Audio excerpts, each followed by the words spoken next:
Efésios, capítulo 4.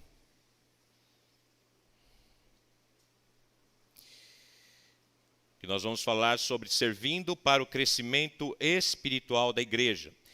Nós vamos ler do verso 7 ao verso 16, mas eu vou me ater especialmente dos versos 12 aos versos 16. Mas para a gente pegar todo o contexto, Efésios 4, vamos fazer a leitura do verso 7 ao verso 16. Diz assim o texto: E a graça foi concedida a cada um de nós, segundo a medida do dom de Cristo. Por isso diz, quando ele subiu às alturas, levou cativo o cativeiro e concedeu dons aos homens. Ora, o que quer dizer ele subiu, senão que também havia descido até as regiões inferiores da terra? Aquele que desceu é também o mesmo que subiu acima de todos os céus para encher todas as coisas. E ele mesmo concedeu uns para apóstolos, outros para profetas, outros para evangelistas e outros para pastores e mestres, com vistas ao aperfeiçoamento dos santos, para o desempenho do seu serviço, para a edificação do corpo de Cristo, até que todos cheguemos à unidade da fé e do pleno conhecimento do Filho de Deus, ao estado de pessoa madura, à medida da estatura da plenitude de Cristo, para que não mais sejamos como crianças, arrastados pelas ondas e levados de um lado para o outro, por qualquer vento de doutrina, pela artimanha das pessoas, pela astúcia com que induzem ao erro. Mas, seguindo a verdade em amor, cresçamos em tudo naquele que é a cabeça, Cristo, de quem todo o corpo, bem ajustado e consolidado pelo auxílio de todas as juntas, segundo a justa cooperação de cada parte, efetua o seu próprio crescimento para a edificação de si mesmo em amor. Amém? Vamos orar? Pai querido, obrigado pela leitura da Tua palavra que é viva e eficaz, Tua palavra que é poderosa para transformar os nossos corações, Tua palavra que traz vida ao Teu povo e à Tua igreja. Nesta noite, ó Pai, somos gratos pela vida desta igreja que completa mais um ano de existência e que o Senhor os abençoe e os guarde até a volta de nosso Senhor Jesus Cristo, ó Pai. E agora pedimos que o Senhor, por meio do Seu Espírito, nos conduza ao entendimento da Tua palavra. E tudo isso seja para a glória do Teu santo nome. Em nome de Jesus. Amém. Servindo para o crescimento espiritual da igreja. E eu vou destacar mais dos versos 12 a 16, então, deste texto que lemos. A última década, ou as últimas décadas, na verdade, nós temos testemunhado o desenvolvimento do que é chamado movimento de crescimento de igrejas. Tivemos aí inúmeros seminários, conferências, livros, programas, organizações especiais são dedicados para a gente ficar discutindo métodos, como fazer, o que fazer para que a igreja possa desenvolver-se e crescer. Muitos desses esforços são úteis apenas na medida em que eles são coerentes com os princípios que a Bíblia nos ensina. Muitas vezes, essas fórmulas são apenas ideias humanas, sem avaliar o que de fato as Escrituras nos dizem. E ao olhar para esse texto de Efésios 4, versos 12 a 16, nós temos aqui uma forma sucinta de qual é o plano de Deus pelo qual Cristo produz o desenvolvimento e o crescimento da igreja. Desde quando o Senhor disse, eu edificarei a minha igreja, este é o plano que Ele nos deixou. É óbvio que o edifício deve estar de acordo com o seu plano. A tentativa de construir, irmãos, uma igreja por meios humanos, na verdade concorre com a obra de Cristo. Se o homem tenta por meios humanos, ele está dizendo que o que Cristo fez e o que Cristo prometeu ou o que Cristo disse é insuficiente. E então ele tem que criar métodos humanos para superar ou para talvez concorrer com a obra de Cristo ou para ajudar, entre aspas, a obra de Cristo. A passagem que antecede, que nós lemos também aqui, esse texto do 12 em diante, nós temos os dons espirituais que Deus deu à igreja, alguns deles, e que são presentes para a igreja. Homens dotados por Deus para preparar a igreja, para equipar a igreja. Nós temos primeiro apóstolos e profetas, que foram dados para um tempo específico no Novo Testamento, e são seguidos por homens também dotados, chamados evangelistas e pastores mestres, ou pastores e mestres, que são dados para a continuação do ministério da igreja. Esse é o plano de Deus para nós. Esses dois últimos grupos de homens, evangelistas e pastores mestres, foram dados para equipar, construir e desenvolver a igreja pelo procedimento estabelecido dos versos 12 a 16. E essa passagem então nos mostra a progressão, o propósito e o poder do padrão divino para a construção e a função de sua igreja. Então, em primeiro lugar, vamos olhar aqui a progressão do padrão de Deus. Versículo 12. Ele nos diz, com vistas, ele deu apóstolos, profetas, evangelistas e pastores e mestres, com vistas ao aperfeiçoamento dos santos, para o desempenho do seu serviço, para a edificação do corpo de Cristo. Em termos mais simples possíveis, Paulo aqui apresenta o plano progressivo de Deus para edificar a sua igreja. E primeiro, dentro dessa progressão, é equipar a igreja. A primeira tarefa dentro desse propósito de Deus para a igreja, desse projeto de Deus, é que os evangelistas e os pastores mestres equipem adequadamente os santos. Equipem adequadamente a igreja. Quem faz a obra é a igreja.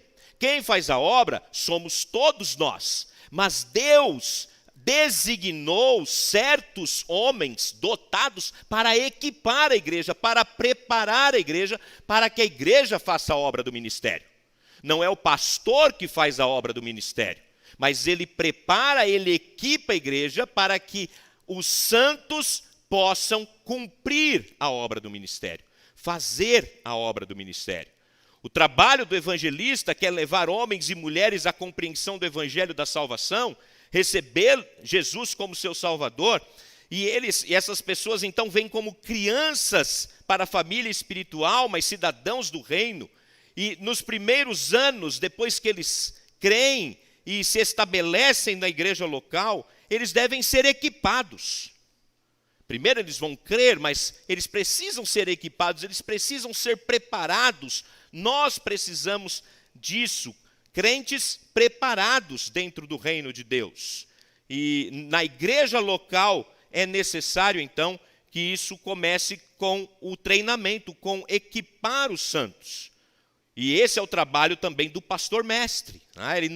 Ele fornece os recursos de liderança, os recursos espirituais, para que os crentes, à semelhança de Jesus Cristo, possam, obedecendo a sua palavra, fazer o trabalho do ministério do reino de Deus. Ele fornece o padrão, ele fornece o exemplo, ele mostra uma vida piedosa, e o termo aqui para equipar refere-se basicamente a colocar em forma, restaurar ao estado original, completar.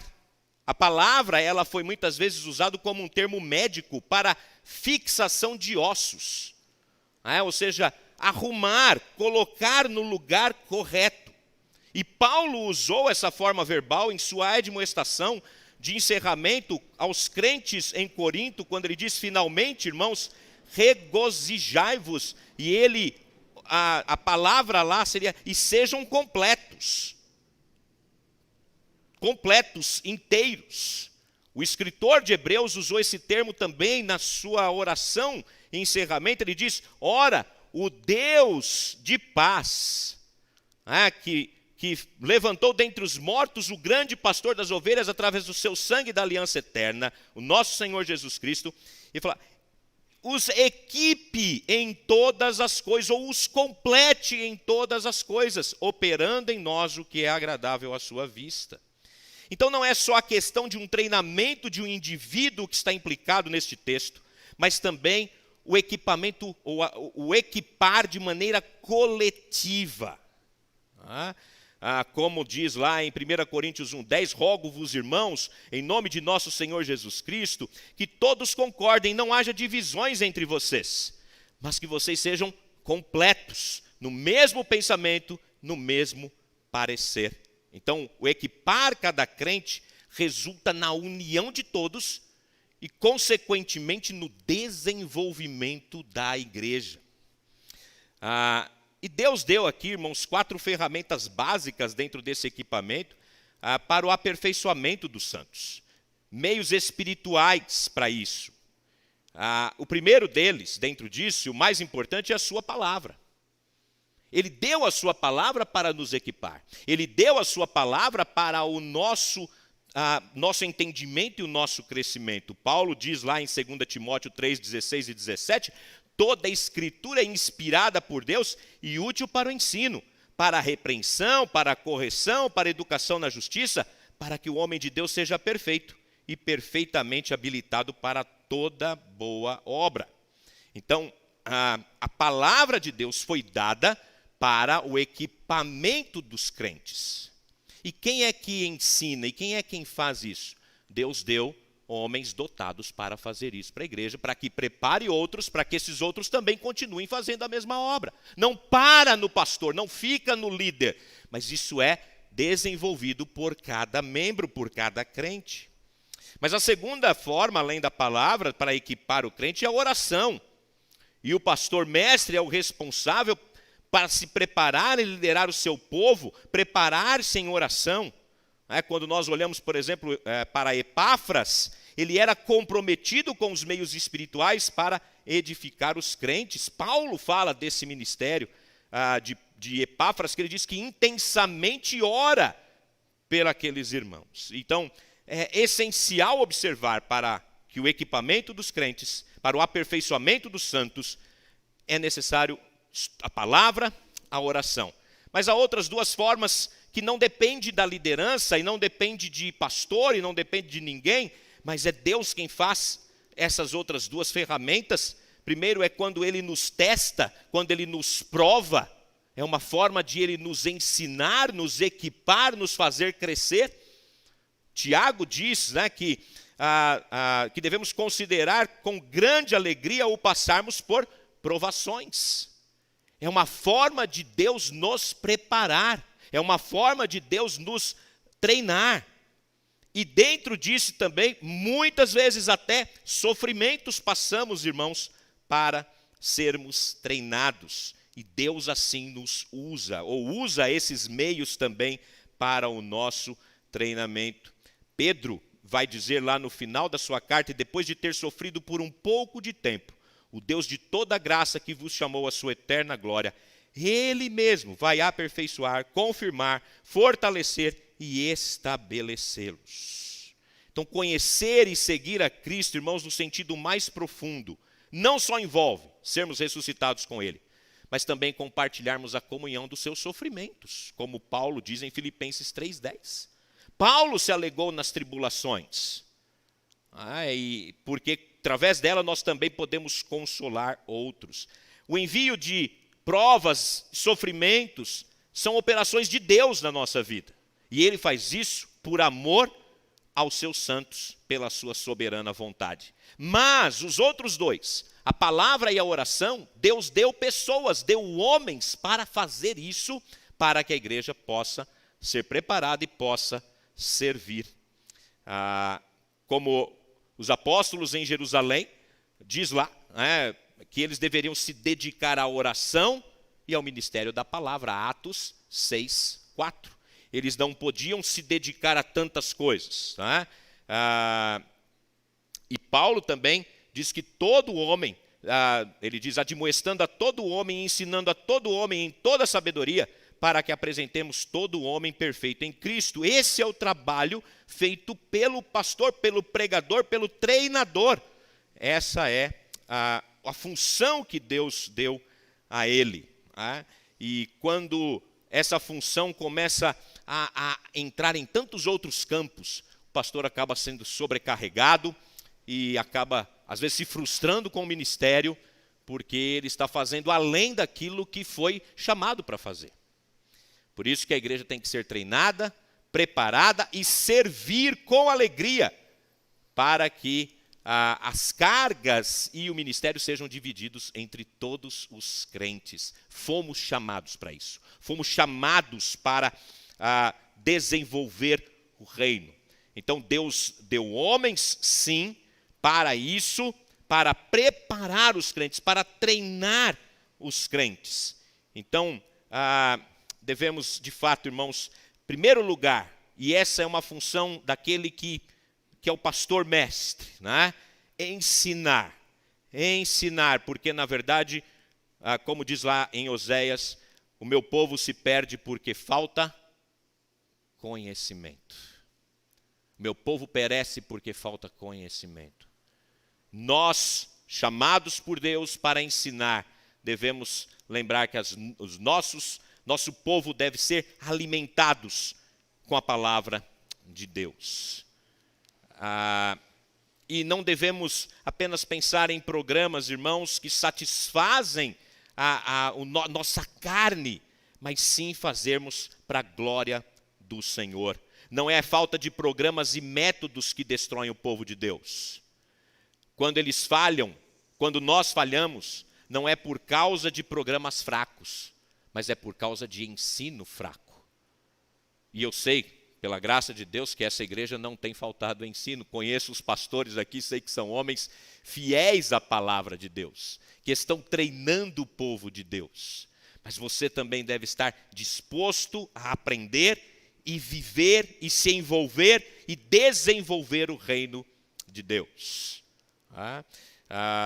Então, esse é o progresso que Deus vai fazendo com o seu povo. Então, primeiro, ele equipa. Depois de equipado, ele vai servir. E esse é o segundo aspecto do plano de Deus na operação dele na sua igreja, é o serviço. É o serviço. E você deve estar disposto para servir para o crescimento, então, da igreja, o crescimento espiritual, o crescimento interno da igreja, o crescimento entre nós. Alguém já disse que não devemos nos preocupar, em princípio, com os bancos vazios. Devemos nos preocupar com os bancos que estão ocupados. Com as pessoas que aqui estão, elas precisam servir para que os bancos que estão vazios, então, se completem. Servir para o reino de Deus. Então, esse é o segundo aspecto do plano de Deus para operar na sua igreja.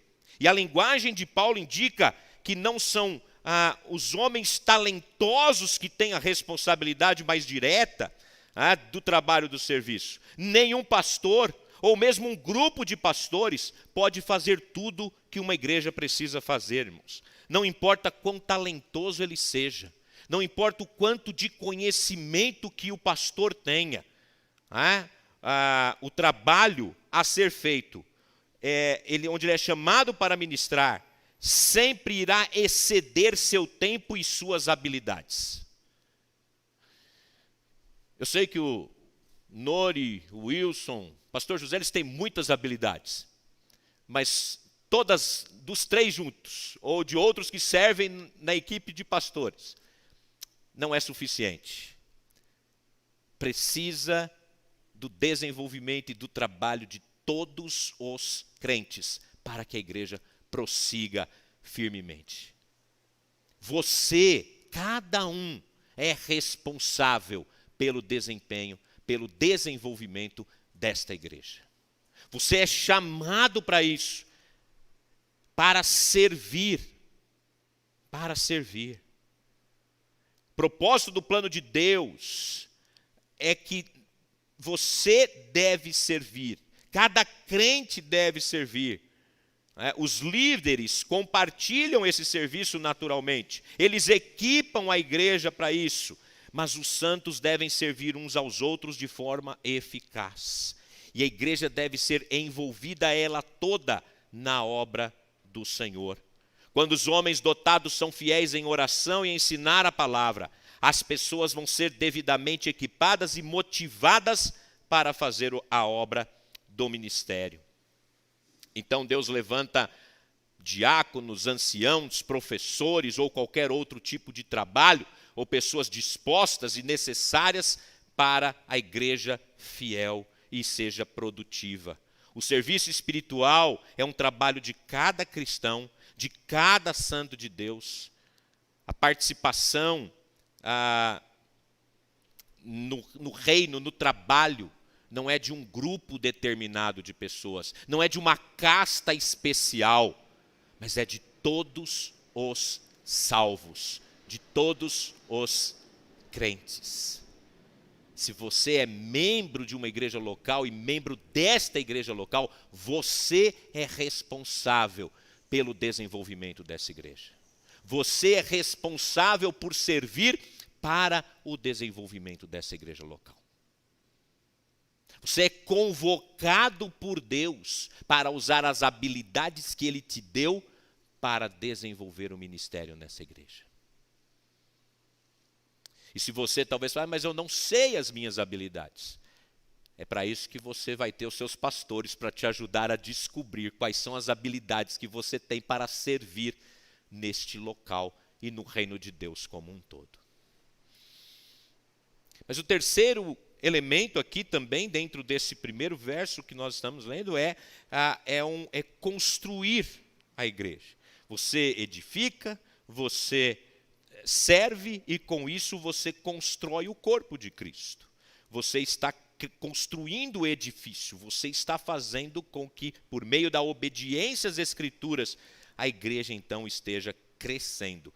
Então esse primeiro lugar que nós falamos, então, essa é a progressão do trabalho, do padrão de Deus. Mas o segundo é o propósito do padrão de Deus, versos 13 a 15. Até que todos cheguemos à unidade da fé e do pleno conhecimento do Filho de Deus, ao estado de pessoa madura, à medida da estatura da plenitude de Cristo, para que não mais sejamos como crianças arrastadas pelas ondas e levados de um lado para o outro por qualquer vento de doutrina e pela artimanha das pessoas, pela astúcia com que induzem ao erro, mas, seguindo a verdade em amor, cresçamos em tudo naquele que é o cabeça, ou a cabeça, Cristo.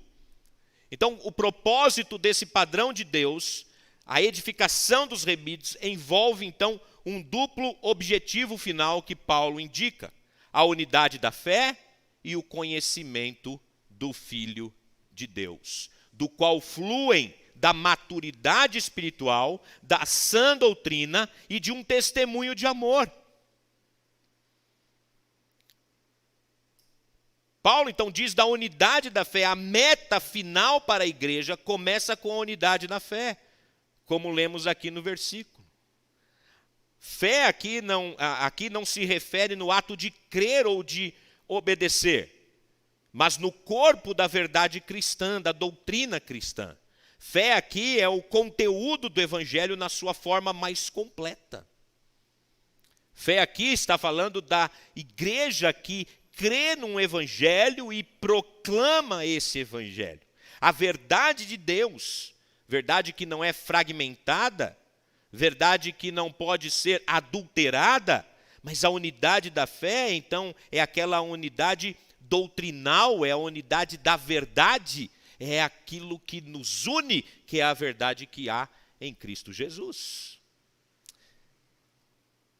Mas ele diz dessa unidade da fé e do conhecimento de Cristo, que é o segundo resultado do padrão de Deus para a construção da sua igreja. É o conhecimento do Filho de Deus. Paulo aqui não está falando também sobre o conhecimento para a salvação ou da salvação, mas aquele conhecimento profundo, o conhecimento pleno de Cristo Jesus. Um conhecimento que nos leva a um relacionamento com Cristo.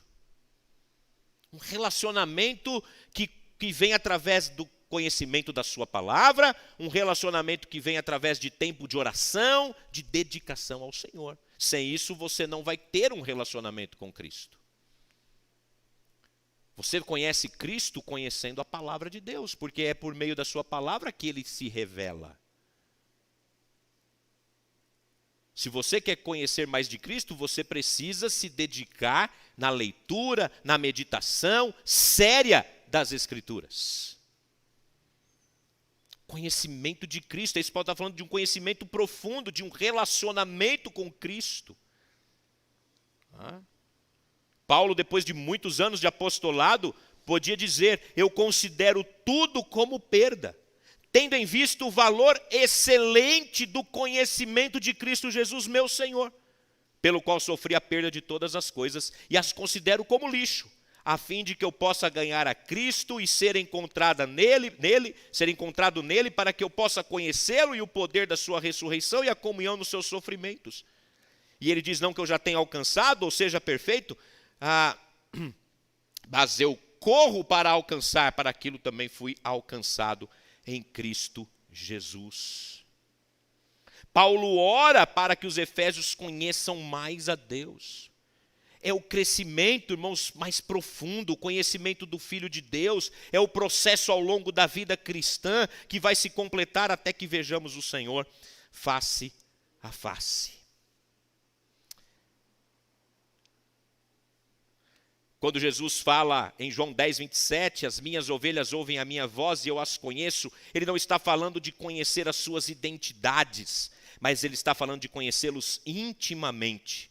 E essa é a maneira que ele quer que o seu povo também o conheça, para que você sirva a Cristo e a Deus da maneira correta na igreja, para o reino de Deus. Você precisa conhecer mais aquele a quem você serve. Ele também fala da maturidade espiritual. Para seguir o padrão de Deus para a igreja é necessário que haja maturidade espiritual. A estatura que pertence à plenitude de Cristo. O desejo de Deus para a sua igreja é que cada crente, irmãos, cada crente, sem exceção, venha a ser como o seu filho, manifestando as qualidades do caráter daquele que é a única medida do que é perfeito, do que é adulto, do que é maduro.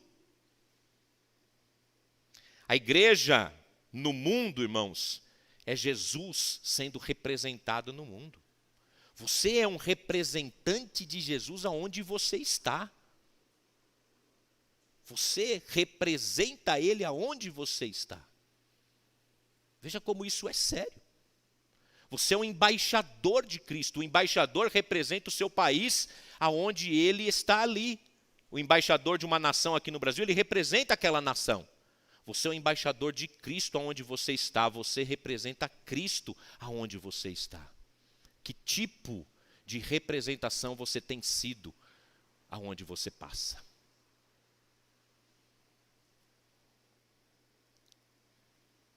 Devemos nos tornar então maduros em Cristo.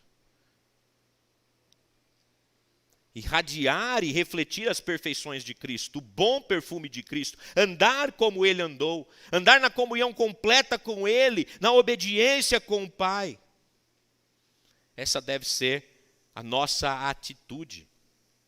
É lógico, irmãos, que nós ainda como crentes temos a realidade do problema ainda da nossa carne.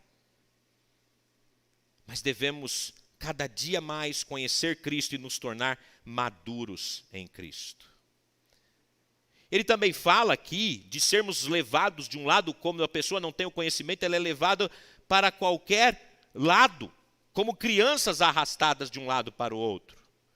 Então aqui o outro padrão de Deus para a sua igreja é a sã doutrina. Para que você não seja jogado de um lado para o outro por qualquer vento de doutrina, pelo engano dos homens. A palavra aqui é trapaça, né? O termo aqui que ele usa é um termo de um cubo, que ele foi manipulado por jogadores. Então, por isso que ele tem essa ideia de uma malandragem, de uma desonestidade, de astúcia de fato, que levam ao erro. Que levam ao erro, pelo engano dos homens, pelo engano que Satanás usa através dos homens, aqueles que são crianças espirituais, que são levados e jogados por qualquer vento de doutrina que parece mais atraente. E muitas pessoas às vezes estão procurando aquilo que é mais atraente e não aquilo que é mais fiel às Escrituras. Às vezes é mais fácil ir para aquilo que atrai do que para aquilo que é ser fiel ao que a palavra nos dá. O cristão imaturo, ele vai ser levado de um lado para o outro. Por isso que a igreja tem a responsabilidade de treinar pessoas, ensinar pessoas para que elas não sejam levadas de um lado para o outro por qualquer vento de doutrina. E por fim, ele fala também aqui ainda no versículo 15 de um testemunho de um amor autêntico. Versículo 15, mas seguindo a verdade em amor, cresçamos em tudo naquele que é o cabeça Cristo. Esse é o recurso que Deus dá também para a igreja, que é o resultado de seguir o padrão de Deus. Falar a verdade em amor. E o verbo traduzido por falar a verdade significa dizer que é agir com sinceridade. A ideia aqui transmitida é de caminhar de uma forma verdadeira. O verbo refere-se ao ser verdadeiro no sentido mais amplo.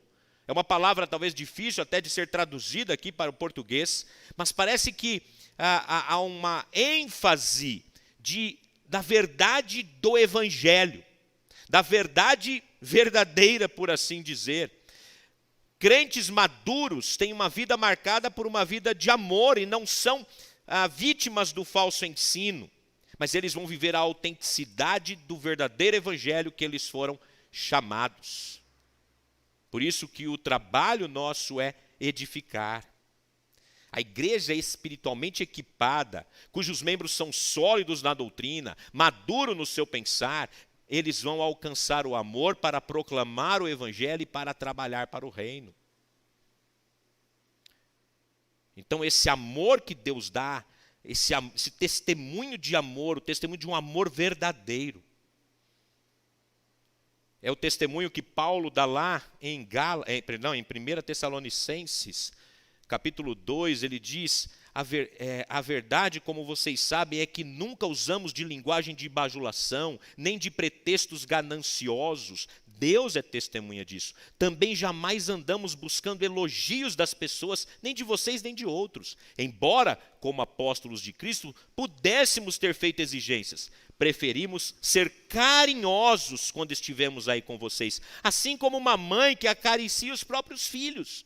Assim, com muito afeto, estávamos prontos a lhes oferecer não somente o evangelho de Deus, mas até mesmo a própria vida, porque vocês se tornaram muito amados por nós. Pois vocês com certeza se lembram, irmãos, de nosso esforço e fadiga, e de como trabalhando de noite e de dia para não vivermos à custa de nenhum de vocês, proclamamos a vocês o evangelho de Deus. Olha o amor de Paulo, ao ponto de falar, eu estou disposto a oferecer a própria vida.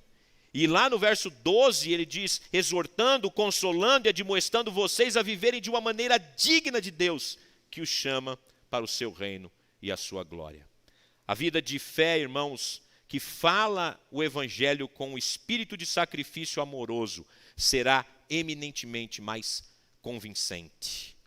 Às vezes nós queremos falar a verdade de alguma forma, mas não queremos viver essa verdade em amor.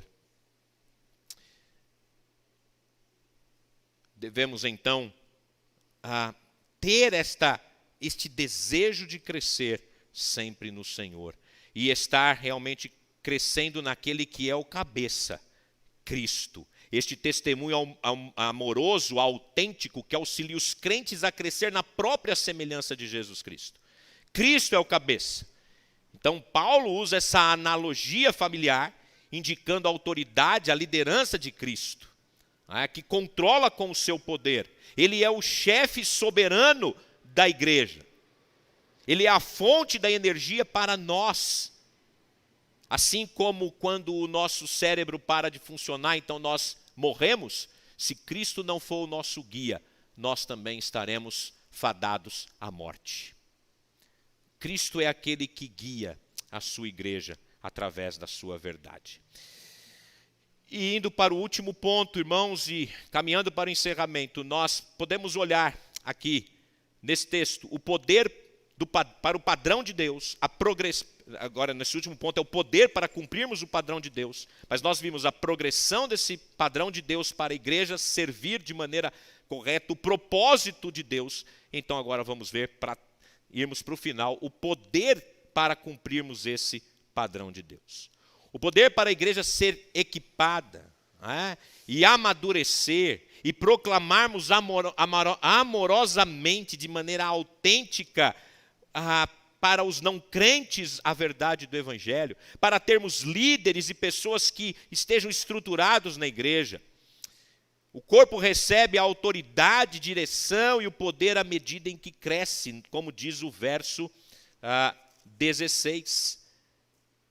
Falando de Cristo, que é o cabeça, diz: de quem todo o corpo, bem ajustado e consolidado pelo auxílio de todas as juntas, segundo a justa cooperação de cada parte, efetua o seu próprio crescimento para a edificação de si mesmo em amor. O que Paulo está dizendo, irmãos, então aqui, quando ele diz que todo o corpo ligado e ajustado, com esses dois particípios presentes que ele está usando aqui nessas frases, que são praticamente sinônimos, são destinados a expressar a ideia apertada de uma correlação compacta da função do corpo como um organismo, que é o resultado do poder de Cristo na sua vida. Ou seja, a igreja unida, a igreja caminhando junto, com bom funcionamento, cada parte individualmente fazendo o seu ministério, o seu trabalho. Cada frase aqui, irmãos, ela é extremamente significativa, porque ela está transmitindo uma verdade sobre a função de cada órgão. Cristo é que mantém o corpo unido e o faz funcionar, porque Ele é a cabeça. Mas as articulações, as junções, as uniões, o suprimento espiritual, os recursos, os dons do Espírito Santo, eles precisam caminhar juntos para o bom funcionamento da igreja. Cada parte deve fazer o seu trabalho. Aqui se recorde, então, irmãos, a importância de cada dom de cada crente. O crescimento da igreja, irmãos, não é resultado de métodos inteligentes. Mas o crescimento da igreja é o resultado de todos os membros do corpo utilizando plenamente o seu dom espiritual em estreito contato com outros crentes, caminhando juntos. Não é cada um usando o seu dom por si mesmo para a sua própria honra, mas é usando para o benefício do próximo. E quando todos caminham juntos com essa mesma direção, a igreja vai ver o poder de Cristo fluindo dela através dos crentes nas suas relações entre crentes individuais, na igreja como um todo, e isso vai refletir no ministério espiritual da igreja, onde Deus trabalha e cada um trabalha para cumprir os bons propósitos de Deus, sendo fiel para aquilo que Deus te deu. Deus não olha, irmãos, para a criatividade, para a engenhosidade, para a esperteza, mas Ele olha para a obediência voluntária e amorosa. As funções do corpo físico, quando cada parte do nosso corpo caminha de maneira correta, seguindo a direção da cabeça, foi assim que fomos projetados para ser. Se eu estou mexendo essa mão, é porque há uma ordem do meu cérebro para que eu mexa essa mão, e eu vou fazer.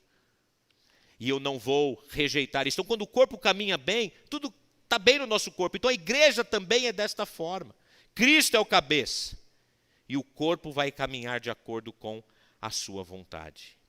A soma, irmãos, de todas essas verdades que podemos afirmar é que cada crente fiel quer ficar perto de Jesus, usando com fidelidade o seu dom espiritual, edificando um ao outro em amor. E com isso temos aqui o substantivo crescimento.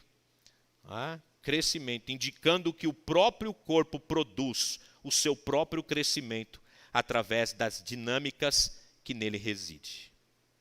Tal como acontece com qualquer organismo vivo, o crescimento espiritual da igreja não vem de forças externas. Não é de fora para dentro, mas é de dentro para fora. A igreja caminha junto, unida aqui, e isso vai emanar para fora das suas portas, fazendo com que cada crente desenvolva o seu ministério, sirva fielmente o Senhor e colabore para o crescimento da igreja e a edificação do corpo em si mesmo. E tudo isso em amor, que é o espírito da comunhão dos crentes. Acima de todas as coisas, o corpo se manifesta por amor. E ela, quando construída com este plano, o mundo saberá que ela é o corpo de Cristo. E eu quero concluir com as palavras de Jesus em João 13, versículos 34 e 35. Eu lhes dou um novo mandamento, que vocês amem uns aos outros assim como eu os amei, que também vocês amem uns aos outros. Nisto todos conhecerão que vocês são meus discípulos, se tiverem amor uns aos outros. O Senhor te chamou, mas Ele não te chamou para ficar aqui apenas sentado, ouvindo bons cânticos, ouvindo um bom coral, ouvindo boas pregações. Ele te chamou para trabalhar, para arregaçar as mangas e fazer o nome de Cristo conhecido neste mundo. Você foi chamado, convocado. Então é hora de despertar, levantar-se e agir para a glória de Cristo, para o benefício do reino de Deus e para que o corpo cresça, mas em tudo isso demonstrando aquele amor que vem do Senhor para as nossas vidas. Amém? Que Deus assim nos abençoe. Mais uma vez, parabenizo a igreja, que Deus abençoe os irmãos e que venham muitos e muitos aniversários, até que essa igreja, com as outras demais, sejamos todos arrebatados com o Senhor. Amém? Deus nos abençoe.